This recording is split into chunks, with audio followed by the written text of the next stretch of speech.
Buenos días, aquí Augusto Townsend, curador principal de Comité, con las noticias de hoy miércoles 28 de mayo del 2025.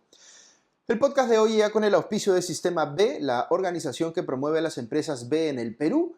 Si crees que en el corazón de todo negocio debe estar el deseo de generar impacto positivo en la sociedad, vas a querer conocer a Modo Sostenible, una empresa B que crea valor y desarrollo sostenible a través del acompañamiento de organizaciones para que puedan crecer con propósito. Conoce más en www.sistemab.org. Vamos con los titulares de hoy miércoles 28 de mayo en menos de un minuto vía Comité Sin Dueños de la Verdad. Primero, el Congreso aprobó la ley que obliga a los medios de comunicación a ceder el 10% de su programación para contenidos contra la violencia de género. Segundo, la Fiscalía de la Nación le ha pedido al Congreso que reconsidere el archivamiento del caso Rolex que compromete a la presidenta Dina Boluarte. Tercero, la presidenta del Poder Judicial, Janet Tello, adelantó que va a presentar una acción de inconstitucionalidad contra la ley que modifica la figura legal de la extinción de dominio. Cuarto, el Tribunal Constitucional le ha ampliado hasta el 2030 el plazo al Poder Ejecutivo para que resuelva el problema del hacinamiento en las cárceles. Y quinto, el ministro de Economía, Raúl Pérez Reyes, se mostró ayer a favor de la ley que reduce la proporción de recursos pagados como IGB que recibe el gobierno central para ampliar los que reciben más bien las municipalidades. Y no se pierdan en el espacio de la reflexión del día un comentario mío justamente sobre los cambios que se acaba de aprobar en el Congreso al IGB y el respaldo que le está dando esto último el gobierno. Vamos con el análisis de cada una de estas noticias. Aquí va la primera. El Congreso de la República ha aprobado por insistencia la modificación del artículo 46 de la Ley 30364, que ahora impone obligaciones específicas a los medios de comunicación, públicos o privados, destinadas a la defensa de los derechos humanos y a contribuir activamente a la erradicación de la violencia de género. La ley, que ha sido ya publicada en el Diario Oficial El Peruano, señala que los medios escritos, radiales, televisivos o de cualquier otra modalidad deberán garantizar una cobertura objetiva de los casos relacionados con violencia familiar y de género. Además, deberán mostrar especial cuidado en el tratamiento gráfico de la información difundida, evitando la revictimización y el morbo. Pero sobre todo, y este es quizá el aspecto más polémico de la modificación, con la nueva ley los medios deberán implementar una franja educativa obligatoria correspondiente al 10% de la programación de los medios en horario de protección familiar. La franja será utilizada de forma gratuita por las instituciones públicas articuladas en el Sistema Nacional de Prevención, Sanción y Erradicación de la Violencia contra las Mujeres y los integrantes del grupo familiar. El contenido a publicarse estará relacionado con acciones de sensibilización, prevención, atención, protección, sanción y reeducación con el fin de erradicar la violencia y promover las relaciones familiares basadas en el respeto y la igualdad.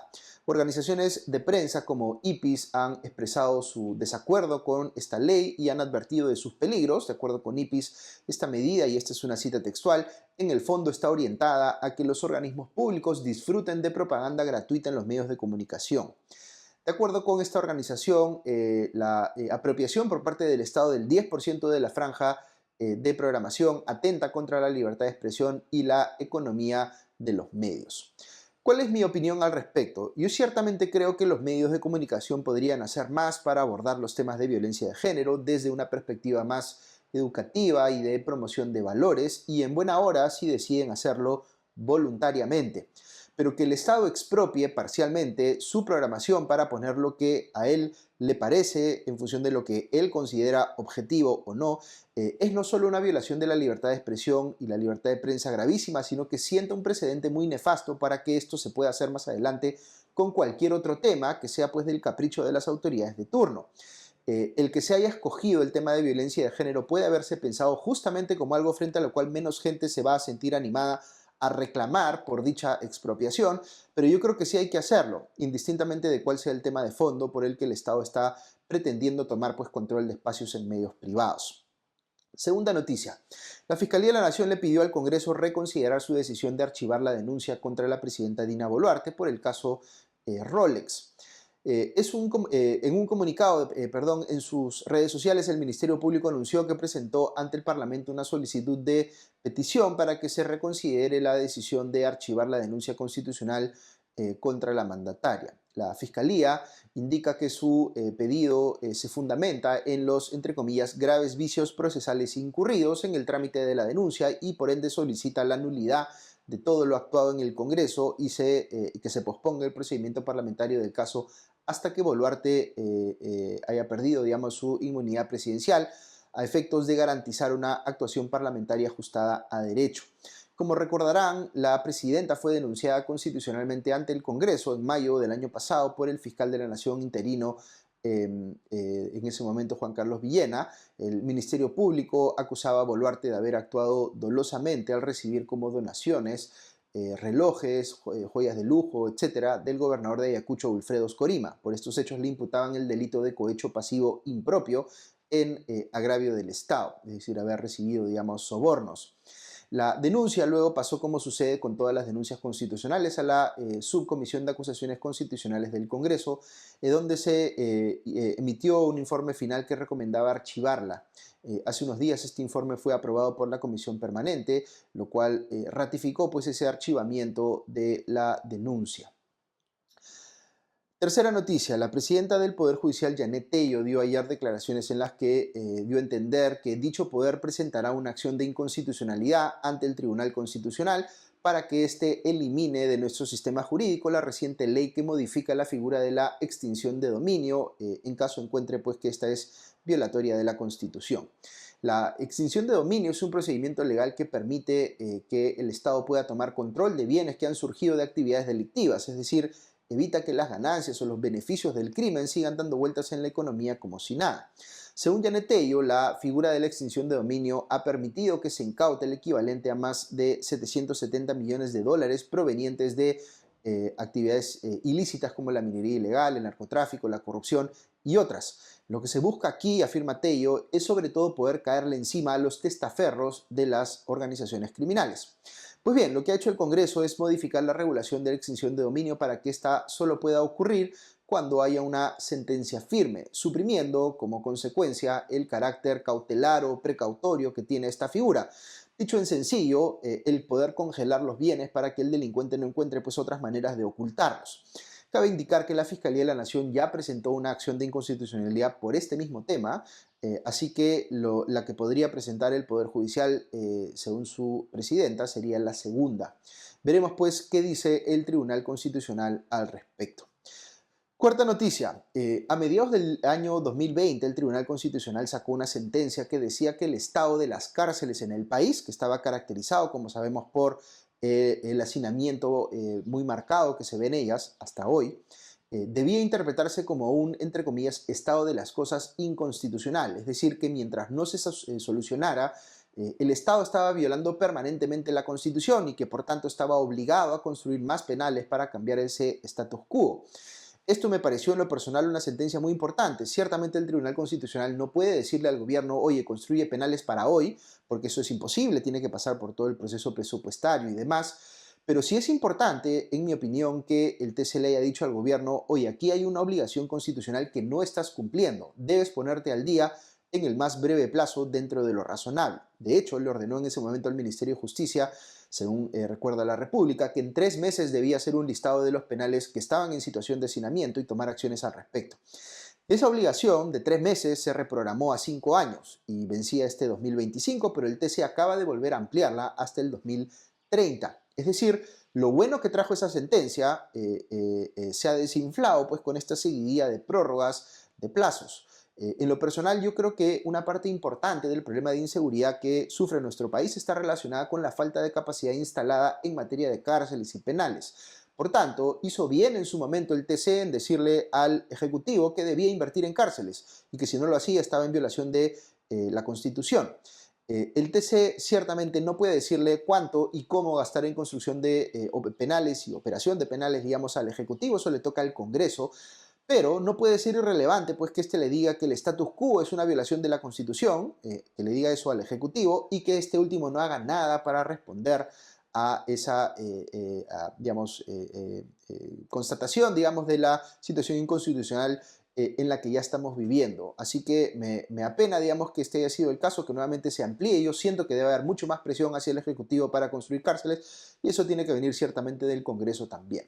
Ok, pasamos a nuestra quinta noticia, que es nuestro bloque especial de la noticia económica con Ale Costa, que nos va a hablar un poco sobre este tema del IGB que se acaba de regular en el Congreso, así que los dejo con Ale. Muy buenos días y bienvenidos a la Noticia Económica con Ale Costa. Hoy vamos a hablar sobre el apoyo que ha mostrado el ministro de Economía y Finanzas, Raúl Pérez Reyes, al proyecto de ley que ha aprobado el Congreso para reducir la porción del impuesto general a las ventas que se destina al gobierno central y el anuncio que ha hecho el ministro respecto a que van a elevar el tope del déficit fiscal para este año por segundo año consecutivo.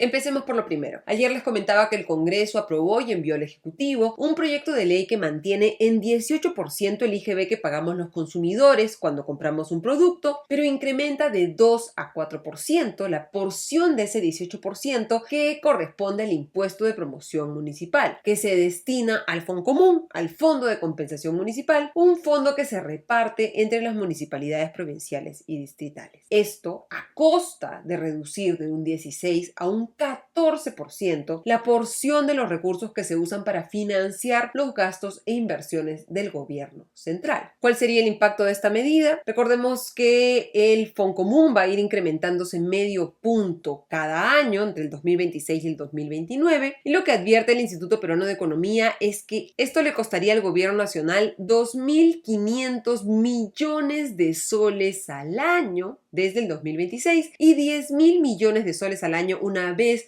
que se complete este proceso en 4 años. Pese a las críticas y las advertencias sobre el impacto fiscal de esta norma, lo que ha dicho ayer el nuevo ministro de Economía es que el gobierno está de acuerdo con esta medida y ha argumentado que no tendrá un impacto fiscal. Esto quiere decir que, de acuerdo con la visión de Pérez Reyes, no va a afectar la cantidad de recursos públicos disponibles, dado que las municipalidades reciben fondos adicionales al Foncomún. Comex Perú ha calificado esta propuesta de populista, especialmente en un año preelectoral, y ha advertido que el año pasado las municipalidades no invirtieron más de 9.600 millones de soles de los recursos que se les había adjudicado para obras, demostrando serias deficiencias en la ejecución del gasto público. Pero al mismo tiempo que afirma que no habrá impacto fiscal, Pérez Reyes ha adelantado que van a pedir facultades delegadas al Congreso para aprobar decretos que permitan incrementar la recaudación y que van a buscar elevar la meta del déficit fiscal del actual 2,2% a 2,8% para este año, repitiendo la estrategia de José Ariste el año pasado. Recordemos, la meta del déficit fiscal en el 2024 era 2,2%, la elevó a 2,8% y al final igual la incumplió. Recordemos que esos topes, esas reglas fiscales existen para evitar que los gobiernos decidan gastar mucho más de los ingresos que pueden generar, porque al final la farra de hoy la vamos a terminar pagando todos los peruanos mañana. Terminamos así la noticia económica de hoy. Les deseo un excelente día. Hasta el jueves. Muchas gracias, Ale. Recuerden que pueden escuchar su podcast económico los lunes, miércoles y viernes en las tardes en las cuentas de Comité. Ok, hasta aquí las noticias de hoy, pero si quieren escuchar unos minutos más, quiero compartirles un comentario personal en el espacio de la reflexión del día sobre este último tema justamente.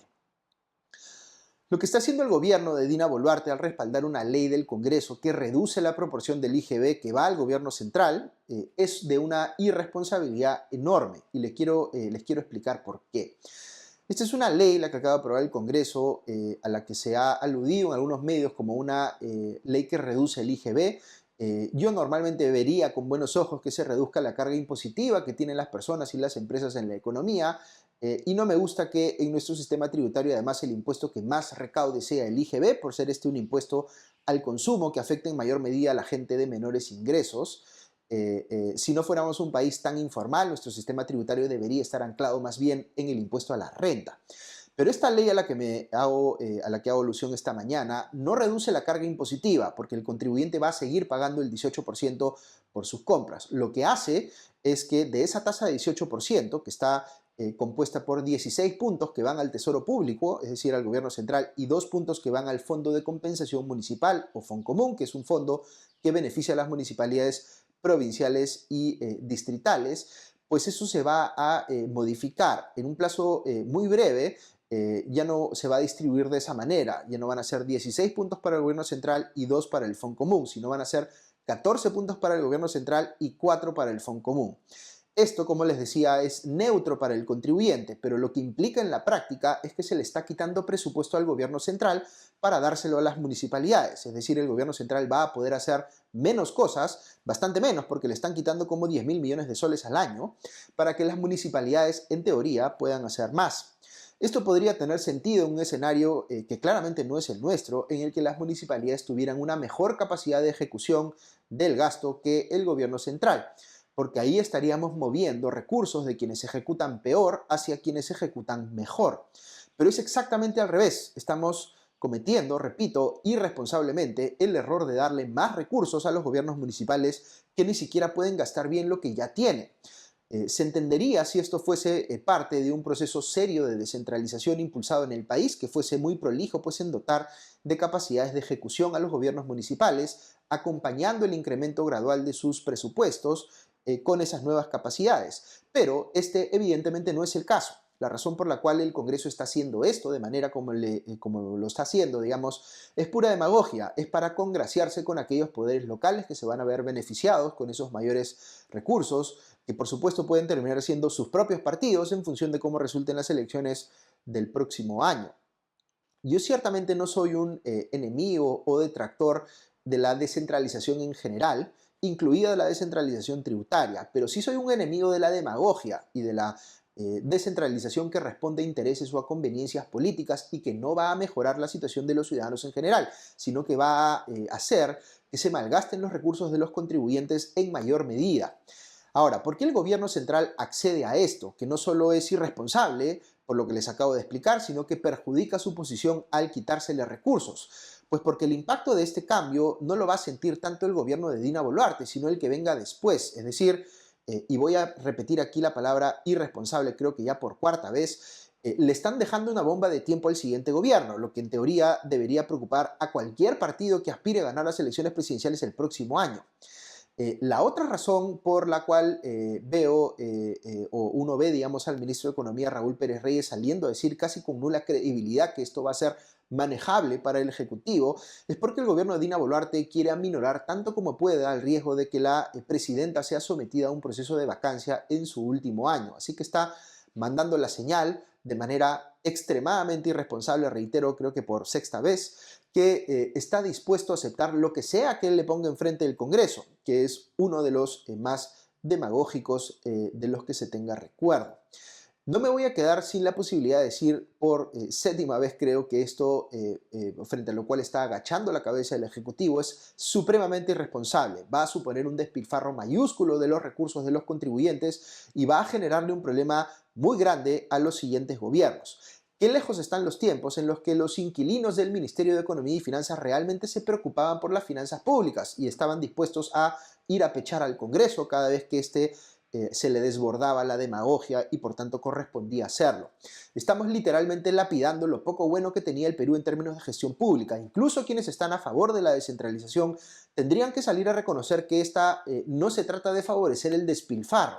Si vamos a descentralizar, pues hagámoslo bien, con foco en el ciudadano y no en los actores políticos que creen que pueden hacer con los recursos de los contribuyentes lo que les dé la gana. Muy bien, como siempre, un agradecimiento muy especial a nuestros auspiciadores, a Sistema B y a Modo Sostenible, y a nuestros suscriptores que nos permiten llegar a ustedes cada mañana. Que estén muy bien y ya nos escuchamos pronto. Adiós.